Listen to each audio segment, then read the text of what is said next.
to secure the immediate release of 25 schoolgirls seized during an attack on a government girls' school in Maga community of Kebbi State.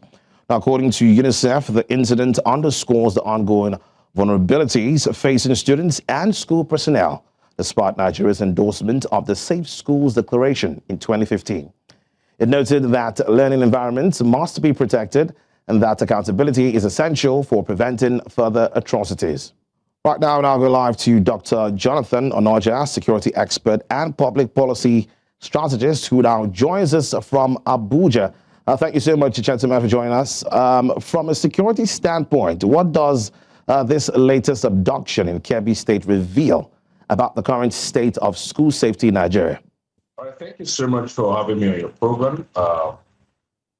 From a security standpoint, I think from what has happened, it's a relapse on our security operations.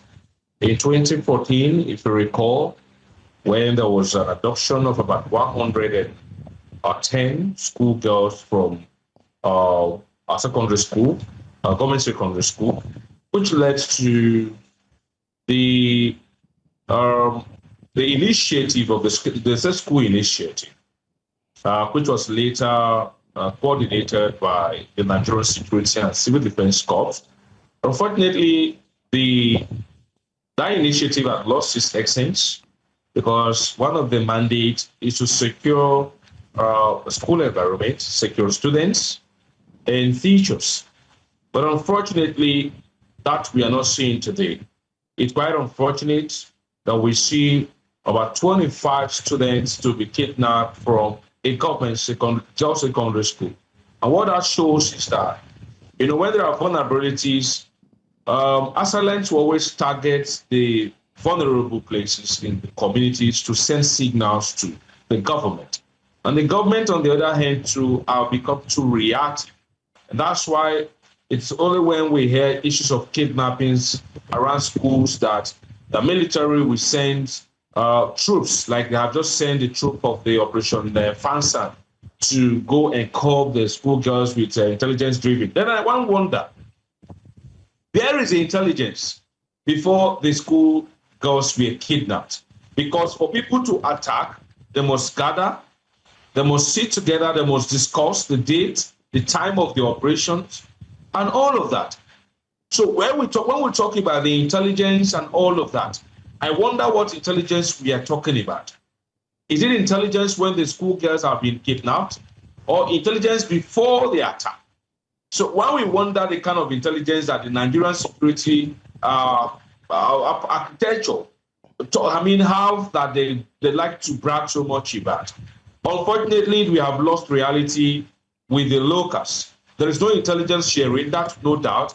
And that is because I often say that because of the distrust from the people to the conventional security architecture. While we are talking about kidnapping of schoolgirls, some are, debating the leadership of a particular party. They're trying to hijack a party structure that's discussing who will take over. Where we are talking about the kidnapping of our schoolgirls, you will still see that even the current government is still talking about their legitimacy.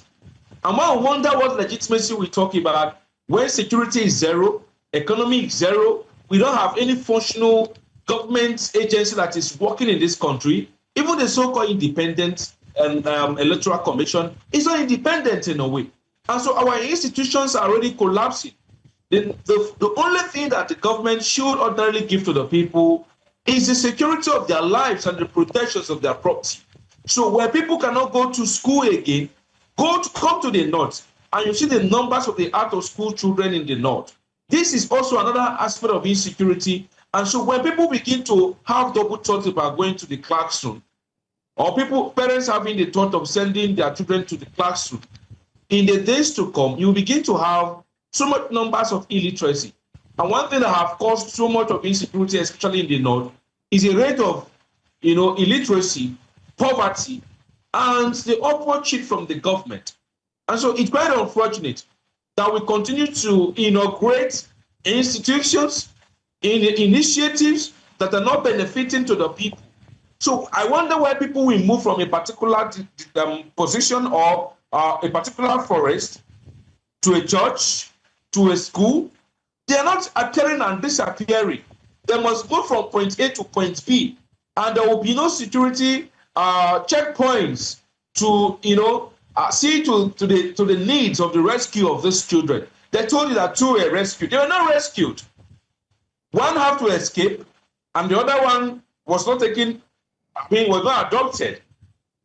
She was fortunate enough to have escaped while they were still adopting the others in the school, and the other managed to escape while they're still moving them from point A to point B. Dr. Onoja, Dr. Onoja, I just had to butt in there. Apologies for that. But UNICEF says this incident highlights, persistent vulnerabilities despite the Safe Schools declaration.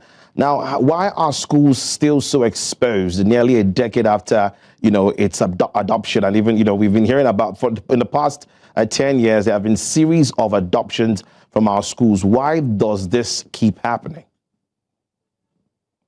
Like I told you very well, my dear brother, and to Nigerians, it's quite unfortunate. The world is aware the endemic corruption that have taken over our security agency, the operations and all that is happening. You are aware you are in this country.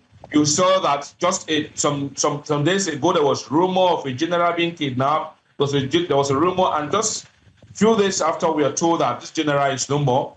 Now, the truth of the matter is that 10 years after, we are talking about Safe Schools initiative that came aboard in 2014, after the adoption of Leah Sharibu and some other ladies some other schoolgirls that we had eventually 104 released. These things are not working. After so much money that was pushed for that initiative, the lead agency, the Nigerian Security and Civil Defense Corps, what have been their presence in our schools, in our colleges and institutions? What have been their presence? Go to ministries. They are only there like flowers. Go to the presidential villa. From gate 1, gate 2, and all of that, you see different numbers of security positions without even being assigned to 50 posts. Go to Asokoro. Come to Asokoro and go to my town in Abuja. You will see that our security personnel are just used to decorate empty houses. Why can't they use the same manpower to take over the school security operations? All right, Dr.